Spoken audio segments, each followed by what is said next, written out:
A Texas family is demanding answers after a man was fatally shot on his way to work by an ICE agent. Lorenzo Salgado's son says he is a Mexican immigrant who has been living in the United States for 35 years with no criminal history. CNN obtained video of the scene after he was shot, but I want to warn you, it is difficult to watch.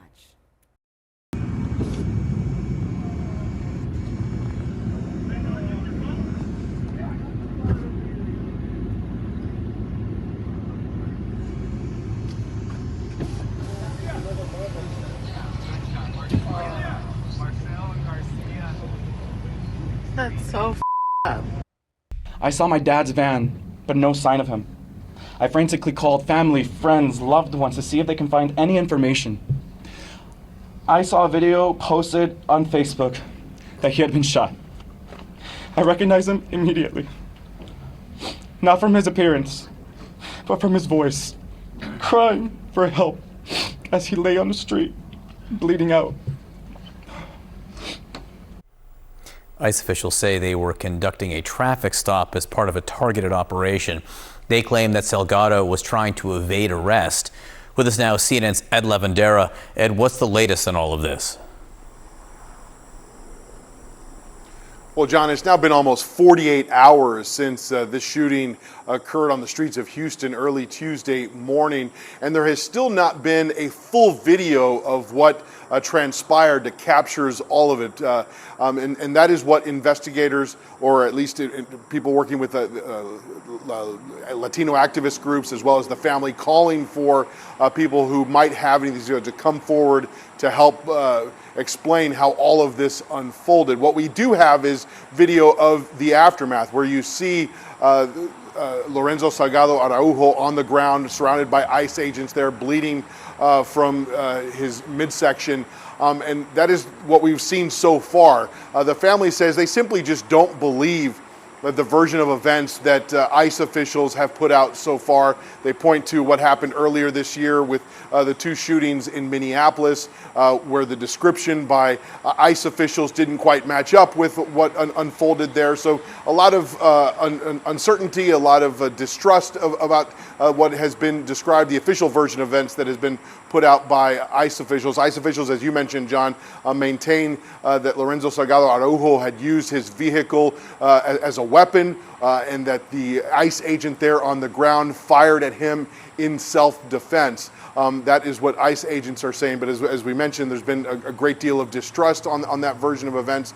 Salgado Araujo's family says that their father had been here in the United States 35 years, had no criminal history, was in the process of obtaining his legal status to work legally here in the U.S., so they believe that he didn't have any incentive to go to these lengths to evade arrest. In fact, the family also says that it was unmarked vehicles that were pursuing Salgado Araujo and three other men inside that white truck, that they believe that they were fearful that they were being targeted for robbery. They were on their way to their construction work that they had done for so long, and it often happens where a lot of construction workers are targeted and their tools are stolen from their trucks. So they believe that was what was in the back of their father's mind and the other men that were in the other truck. We should also say that the three other men that were in the truck with Salgado Araujo have also been detained by ICE officials as well. We are hearing two very different accounts of what happened from the family and law enforcement. ICE says they were conducting a traffic stop as part of a targeted operation. The agency also says he was living in the United States without legal permission, and that this was a clear case of self-defense. ICE has said in a statement he rammed an ICE law enforcement vehicle, refused to follow multiple verbal commands, and weaponized his vehicle in an attempt to run over an ICE law enforcement officer, resulting in our officer firing his weapon in self-defense. Now, the family disputes that. They say he was on his way to work with his crew and that he was afraid when he saw unmarked vehicles approach him. My father was being followed by two unmarked cars. Had my father seen an emblem of ICE or an emblem that says anything about law enforcement agency, my father would have complied, he would have stopped, he would have not ran away because he feared for his life. ICE tells CNN the shooting is being investigated by the Office of the Inspector General at DHS.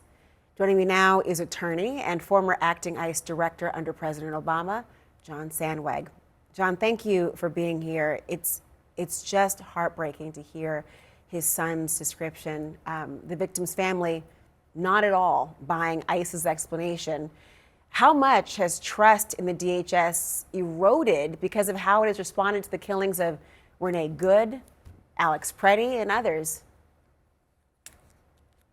Tons, Laura, really. I mean, just tons, right? I mean, look, once again, here we are again. And it feels to me a little bit like DHS didn't necessarily learn the lessons of Minnesota. That statement has a lot of echoes of what was said after Alex Preddy's death and after Renee Good's death, right? Where there are conclusions being drawn prior to an investigation being concluded. But look, ultimately, now DHS is paying the price for what happened in Minnesota, where there's a real credibility gap. And of There is course, going to be an investigation. I have confidence that OIG can conduct that investigation in an independent manner. But I'll tell you that the public doesn't have that confidence because we saw the videos in Minnesota, we saw the public statements, and they just didn't add up. the OIG would be the one to investigate. How much confidence do you have in the independence of that office? Well, Laura, I mean, there's a reason that the first thing the Trump administration did was fire a lot of the OIGs. Now, the DHS OIG wasn't terminated, but OIGs historically are independent. They're an unusual agency, right? That they report to the secretary, but they also report to Congress, and they have this large degree of independence. They are typically who is going to be responsible for any officer-involved shooting like this. They will have primary responsibility. The FBI would typically also play a role. I have confidence that OIG has the capability of doing a fair, thorough, and independent investigation. I think, though, like all Americans, you have some concerns, especially when you read statements like that. What happens regardless of the conclusions that the OIG reaches, right? No matter what those independent officers make a determination about whether or not the shooting was justified, there's always that concern that what happens as a result of that. There's and also, again, you know, yeah. John, there's also a lot of questions on the tactics, and the tactics specifically. I mean, the idea of unmarked cars, wearing masks. There's accusations, obviously, of excessive force as well. Do these tactics need to be reassessed in light of what's happened? And you heard his son describing that he thought his father was in fear of his life and didn't know who was pursuing him. Something similar you've seen with other people who've been approached. Laura, I think that is the most critical thing that needs to happen here. Let me explain something very quickly. First of all, there have been 19 shootings of individuals by ICE since the beginning of the Trump administration. 17 involved vehicle stops, 4 fatalities. Why is that occurring? And I think if there's one takeaway, I give Secretary Mullen some credit. We've seen a lot of shifts in tactics since he took over ICE, or DHS, excuse me. We have not seen some of those roving patrols or some of those kind of violent encounters with protesters in Minnesota. But this is an area he needs to take a hard look at.